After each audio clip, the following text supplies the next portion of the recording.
Welcome. I'm not a religious man, but I am a man of God. And back in March, I met a religious girl, and she came and stayed with me during Corona at the very onset. And because she was a very religious girl, she went on and on about Revelation and how this is the end. And this forced me to think a lot about this story. I love all history, but I tend to look at it with a skeptical eye.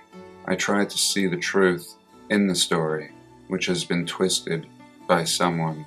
And while pondering this revelation more than I normally would have, what became clear as can be is perhaps like all the stories they tell us, there is some truth in them, such as the biblical flood, the destruction of Sodom and Gomorrah by fire. The only difference is the timeline is massively off by 1,000 years. And I thought it has to be no different with this story of Revelation. Truth in the story, lies on the timeline. Hitting me like an inspiration, I immediately shared this insight with my special guest. And my theory has now come back around. And since we are channels of truth, let there be truth in all things, even the story behind the story. And I think I'll just play this theory. I sum it up in 2 minutes, and I look forward to your thoughts. And we're told about 1,000 years of peace and glory, and at its conclusion, Satan is to be let out for a short time to reign, only to be put away for good, followed by another episode of peace. And this 1,000 years is what really stuck out in my mind. When we look at the history of North America, what we see is that these structures seem to be up to 1,000 years old. And what if there was a period of 1,000 years of peace? What would it look like? A period where we progressed unhindered by dark forces. Perhaps this is what we call the Tartarian era.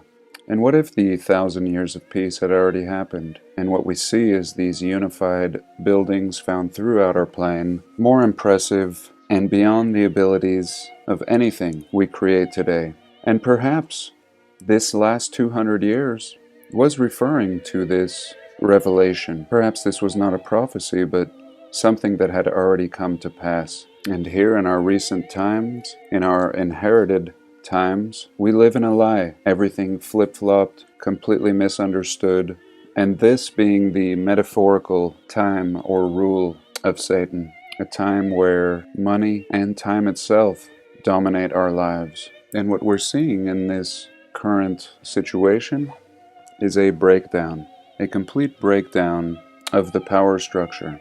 And of course I don't know, but I only bring this up to simply propose the idea. Are we coming to the close of this corrupt system and now understanding our history and ready to recreate the world to our likings, seeing with eyes wide open and in a position to restructure our lives based on things that matter?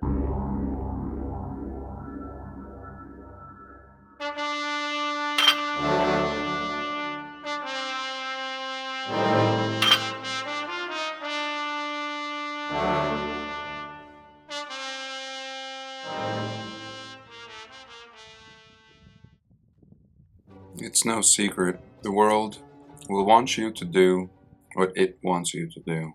And it's your duty to smile and say no thank you. And for the last 2 or 3 weeks I've been wanting to make a video on old mines. One in particular in Silver City, Utah that was shared with me. Regardless, I'm not there now. But I wanted to jump over to this channel that I featured before. And this is a video he made shortly after I made a discovery of a Starfort in New Brunswick. This being up in Canada, of course. And this particular video is months old, but is a good refreshing course for what we're going to talk about today. And forgive the image, it's a little small. And what we can begin to notice here is surrounding this seeming Starfort corner is that this realm appears to be terraform. What is terraforming? But the artificial design of the landscape and topography itself. And just looking through these images, we can see that there's been intelligent design. Somebody has a plan here and is reshaping the landscape. In many cases, by the use of redirecting water, it seems. We love our Starforts, and thousands upon thousands remain, all throughout this realm. But the more we begin to look, the more we begin to find that these Starforts may very well be the underlying fabric of our realm, the original infrastructure. And again, this channel has been hot on this trail in the last few weeks. And as we can see here in one of his short videos, the Starfort is the underlying fabric of cities. When we look at old maps and depictions of the cities in the earliest time periods, what we can see is that they're massive Starforts built along waterways and serving a great purpose. Not the kind of thing you would do in an early, primitive time period if we're to believe the narrative. So in this video, he began tracing lines and finding these corners in the topography, in the canals, in the street layouts, and pretty soon we begin to see the underlying layout, and they are still visible.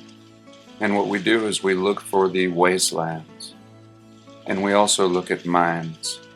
Mines absolutely being understood by the controllers as these ancient sites.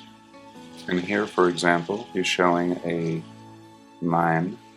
And if these were previous city centers of a highly advanced people that built in these geometric patterns, then their cities would be filled with resources after they'd been destroyed. And here we can see two prime examples, and not even hiding these Starfort corners. And these babies are massive, the size of mountains. And as we can see, the river lines below simply follow the edge of the Starfort. And I was recently looking at a Starfort, very similar, in an old mine in Arizona, a little town called Jerome, and very similar patterns, out in the middle of nowhere, always. Again, the Starforts that were smaller and closer to popular areas were redesignated as soldier forts. And by now we've realized the impossibility of these primitive soldiers to build such forts, oftentimes found in water. And here again we can see the underlying pattern. As far as they've mined, the patterns keep going, being the foundation of this realm. And ultimately this is the repurposing of resources. At a certain point, all the buildings and properties with any desire had been inherited, and what's left is excavating the very resources of the infrastructure itself. Perhaps initially serving the purpose to hide the evidence, and at this point being utilized and being turned into new and fresh concrete. But in some cases, entire blocks are harvested. And what is a quarry? For years now we've been looking at quarries and noticing their advanced appearance, seeming as if there's more than meets the eye.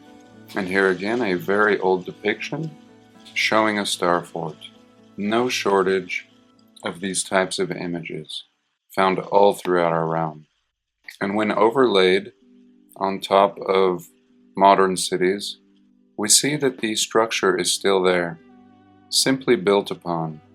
Unbelievable that throughout our education, no mention of these wonders and their place in time, seeming almost science fiction, and yet this is our past.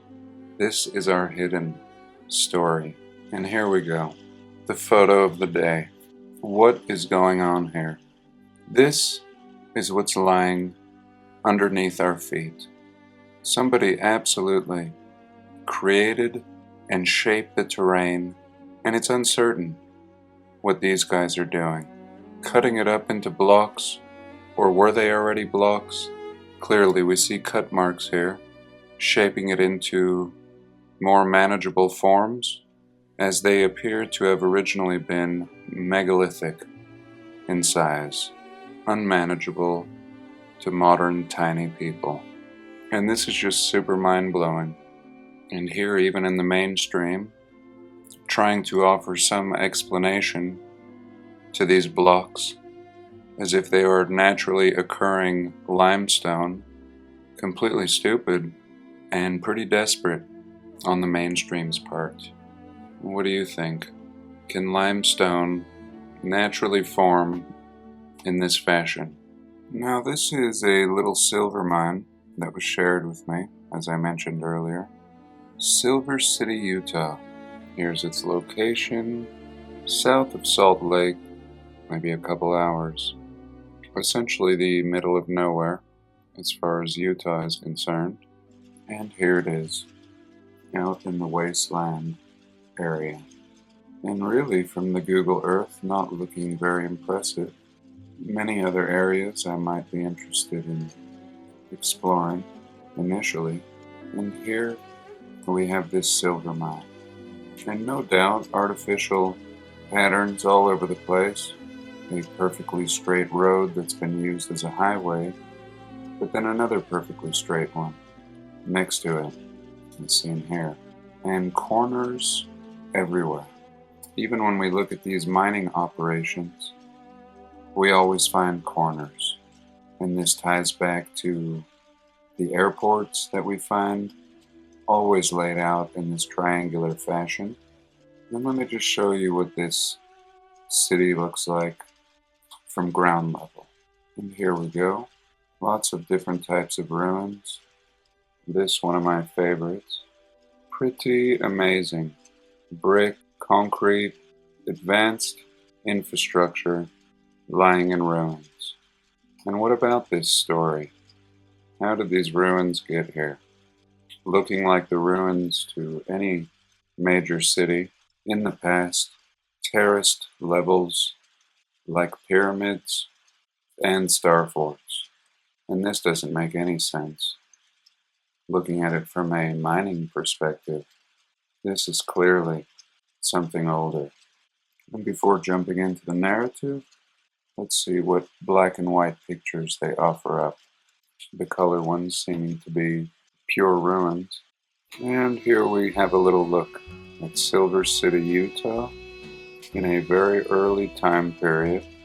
And this is a classic Old West depiction. This is what we would expect to see all throughout our realm when it comes to any architectural style in the 1800s. Very simple wood structures, purely built for function and no concern to form. And it looks like the whole town was posing on this day. And again, let's look at the ruins that they left us, according to the narrative. And these ruins, once in their prime, were used for only 10 years, approximately, according to the narrative. Silver City is a ghost town located at the mouth of Dragon Canyon in central Utah. It was a silver mining town 90 miles south of Salt Lake City. It produced copper, gold, and lead, and settlement first began in 1869. Originally founded by Jesse Knight, known as the Mormon Wizard, for his ability to find ore easily. He decided to build a small smelter in Silver City because it had the flattest ground in all of the mining district. Silver City had several mines in 1890, but the mines hit water and were abandoned. Now there's little left other than a few holes where the mines were. And there we go, our explanation for these wonders. And now for today's tune. Today's tune was shared in a comment this morning, and I thank you for this. President McKinley's tune. Never heard of it, barely heard about the president. Kind of a no-namer, the 25th president, and this will also be today's Mandela effect, and you'll see why. Canton, Ohio is the final resting place of William McKinley, who served as president from 1897 till his assassination in 1901. So, I've never heard about this president's assassination. Typically, our narrative stresses the assassination of Lincoln and Kennedy, and recently we've discovered that Garfield was assassinated, and here as well, McKinley, ending his presidency in 1901. And first of all, who knew that we were such a bunch of tomb builders in America? No mention of this when they were teaching us of the Egyptian and their strange burial practices. Little did we know they would tell the same stories of our founding fathers. These tombs coming complete with sarcophagi, and these tombs must have been bigger than their very residence. Absolutely ridiculous. I have a feeling we're going to find a tomb associated with every president in times of old. And what's clear with these tombs is that they're just the tops of buildings. This is an Ohio mound, with most of its structure buried. These different levels and terraces indicating that we have pyramids, and these mausoleums just being the very tops, redesignated as these presidential tombs. Presidents that probably never even existed, but that's not the point.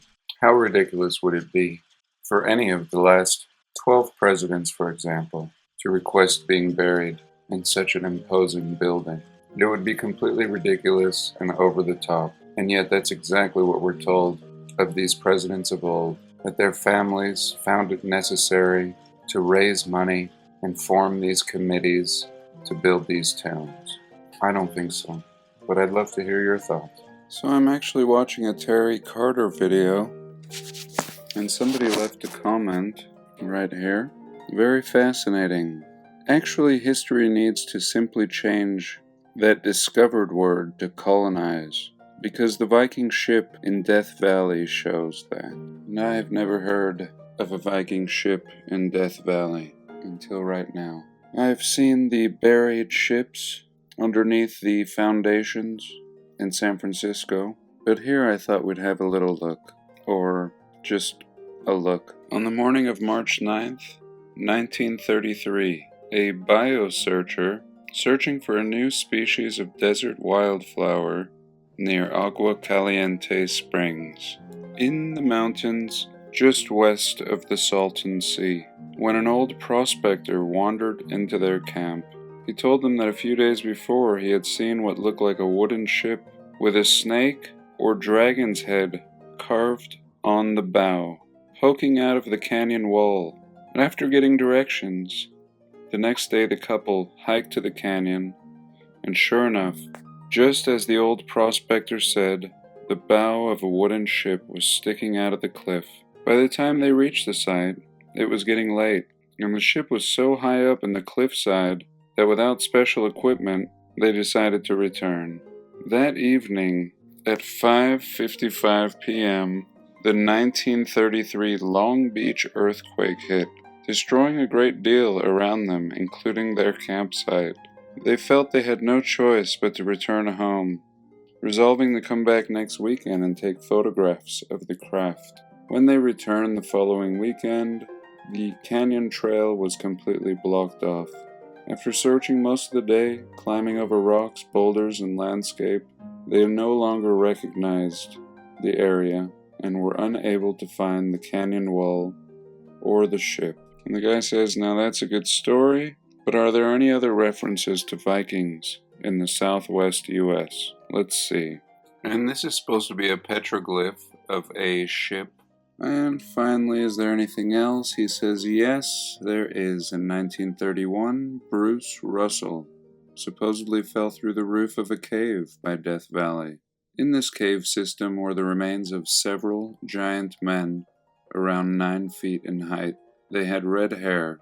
The story comes several years before Myrtle Bott story, and long before the Seri history. of red-haired giants was ever heard by whites. And this is pretty interesting, a video of the Lovelock giants and the apparent removal of their skulls from the museum there, and the Lovelock cave, or perhaps melted building, where they found these giants. A pretty recent discovery. And here's a little look at the entrance to the Lovelock cave. And getting distracted with this building.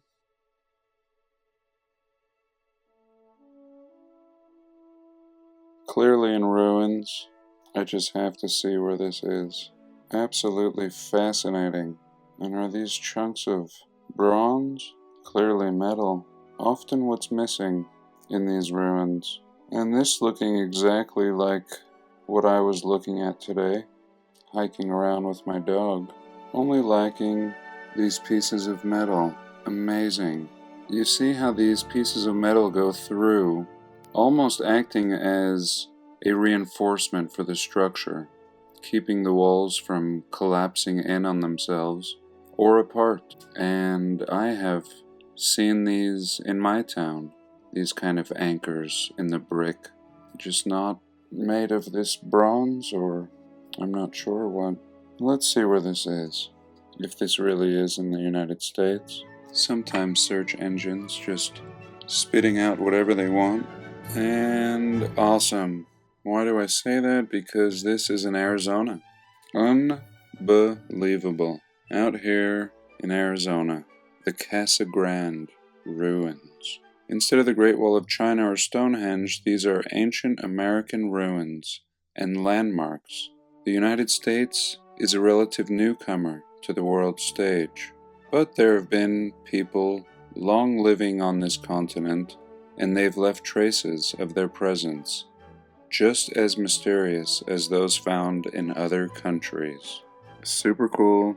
And here we have the Salem, New Hampshire Stonehenge. And to most people, this will just seem baffling enough, how all these stones could be so interesting, without realizing that these are going to be the remains of something that was much greater, as old as the 17th century. However, exact dating may never be possible. The ruins suffered tampering at the hands of a 1930s landowner who was convinced the structures were remains of a 7th century Irish monastic colony. And this stone is pretty cool. The Helmet Maze stone. And here we are again at these Casa Grande ruins. Looks like they've built a little gazebo on top of it. How nice. They guess that they were constructed in the early 13th century, that the builders used adobe. Remember, the full complex included several other adobe structures and a ball court, and was once surrounded by a wall. Pretty fascinating. Again, let's have a look at the picture they started out with. I don't know why we're not seeing this covering. Perhaps this one is not covered. Maybe a place I could visit. And they are protected. It's a national park, the first prehistoric ruins to become a national park. 4-story building in the 13th century. The site was abandoned nearly half a century before Columbus's voyage to the Americas, long after the nearby Hopi had moved away, and was too ruined for Spanish explorers to do their own investigating into what it was. And here we have a geoglyph in Blythe, California. Geoglyphs being these interesting formations, often massive and only really appreciated from the air. And here is the Bighorn Medicine Wheel in Lavelle, Wyoming, a circular site. And in my old days, I might have been fascinated with this and maybe the story they would give. But today, I imagine just the ruins of some massive castle-like structure and just seeing rubble. And here we go, yes. Astronomer blah blah blah noticed that the wheel's spokes pinpoint to the direction of the sunrise and the solstice. And that may be so. And the Great Serpent, kind of geoglyphy in its own right, And what's going on with this serpent in Ohio? A 1,300-foot earthwork shaped like a snake swallowing an egg, first spotted by European settlers in 1812, just seeming way beyond the abilities of a primitive people. What it is, I really don't know. Obviously it's buried, and I'm sure it's a national park. In 1812, the Smithsonian sent 2 surveyors out to get a map of the site, but seeming like everything was inconclusive.